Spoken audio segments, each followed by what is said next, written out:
Mga idol, ito pala yung puno na pinagpugara ng agila. Ayan yung pugad niya. Dalawang pugad ng agila yan. Yung isa sa taas at yung isa ni dyan sa baba. Mamaya mga idol, makikita natin yung dalawang agila. Ayan pala yung nakita natin kanina mga idol, oh, agila. Ayan, yung unang pag ano natin dito, may lumipad na agila. Yan, bali dalawa yan sila. Yung isa ay nandun. Yan, ikutan natin mga idol para makita natin yung mukha ng agila.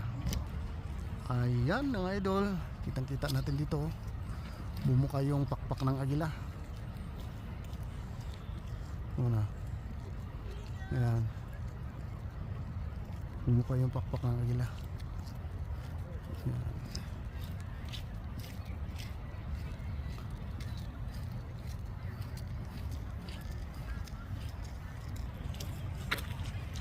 Ayan na yung agila mga idol, oh. Pag makita mo to sa personal mga idol, nasa ibabaw siya ng puno, no? Yan, bali dalawa yan sila. Ayun yung isa, oh. Ayan. Ayan. Tapos ayan siya, oh. Ang laki. Ayan. Para siyang ano, kasing laki ng pabo. Yan, oh. Ilayan natin yung ano, kamera. Yan, oh, dalawa sila. Ayan.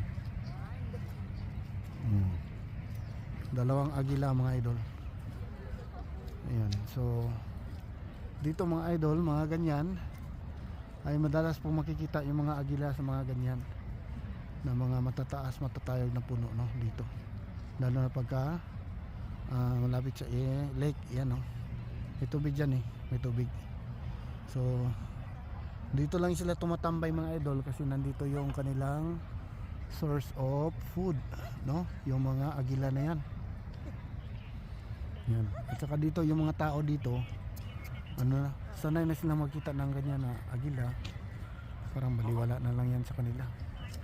Pero kami mga Pinoy, pagka ganyan nakikita kami agila ay ano, na-amaze kami. Kasi bihira lang kami makakita ng ganyan.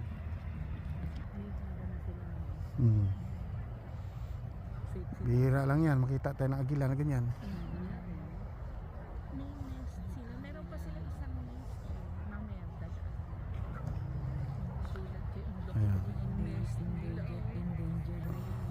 Hindi naman endangered dyan dito. Sa Pinas lang ang endangered. Sa Pinas yung tinigilan na yun. Endangered na sa Pinas. Dito hindi. Ay, oo, malaki talaga. Saka yung mata, ang ganda. Yung agila ng Pilipinas ang pinakamalaki. Ayan. Ito yung isa, ba't naman hiwalay pa kayo? Ayan, nagkagalit sila. Nagkagalit sila, eh. Ano yan, sweet yan. Kasi kung Ayan. doon sila sa isang So ayan mga idol, no? Amazing talaga. Nakikita tayong agila. Ayan, sana yung agila natin sa Pilipinas ay mapanagaan at maparami. Sana yung mga hunters sa atin sa Pinas ay iwasan na pong barilin yung mga ibon na ganito. Kasi dito marami talaga dito yung agila talaga dito. Dito hindi kinakain, hindi binabato, hindi sinisibat. Ayan. Ang ganda, oh. Ayan. Yun. Nakadipa. Nagbabad siya sa araw. Yan, oh.